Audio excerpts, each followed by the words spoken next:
अभिनेता सलमान खान यांच्या मुंबईतील घरावर गोळीबार झाल्यानंतर आज विविध नेते आणि सेलिब्रिटींनी त्याच्या घरी जाऊन भेट घेतली। मनसे पक्षप्रमुख राज ठाकरेही सलमानला भेटण्यासाठी घरी गेले।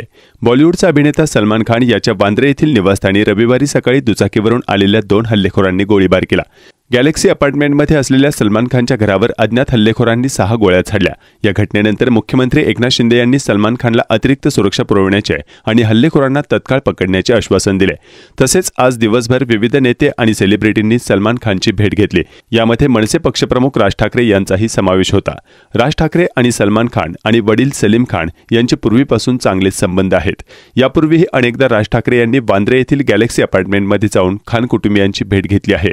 आजही सलमान खान यांची विचारपूस करण्यासाठी राज ठाकरे घरी पोहोचले।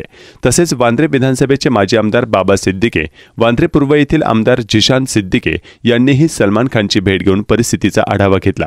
दरम्यान गोळीबार प्रकरणात पोलिसांना मोठे यश मिळाले आहे। हल्लेखोरांचे सीसीटीव्ही चित्रण आणि फोटो पोलिसांच्या हाती लागले आहेत। त्यावरून आता तपासाचा वेग वाढला आहे। मुंबई पोलिसांच्या गुन्हे शाखेने दोन्ही हल्लेखोरांचे फोटो आता प्रसिद्ध केले आहेत। सलमान खान याच्या घरावर झालेल्या गोळीबाराची जबाबदारी बिश्नोई गँगने घेतली असल्याचं समजतंय।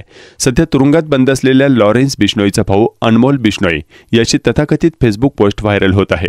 या पोस्टमध्ये गोळीबाराचा उल्लेख करून सलमान खानला पुन्हा धमकविण्यात आले आहे। अनमोल बिश्नोई या नावाने व्हायरल होत असलेल्या फेसबुक पोस्टमध्ये लिहिले आहे, आज झालेला गोळीबार हा फक्त ट्रेलर होता। गोळीबाराची जबाबदारी स्वीकारणे आणि सलमान खानला धमकावणे असा या पोस्टचा उद्देश दिसतो।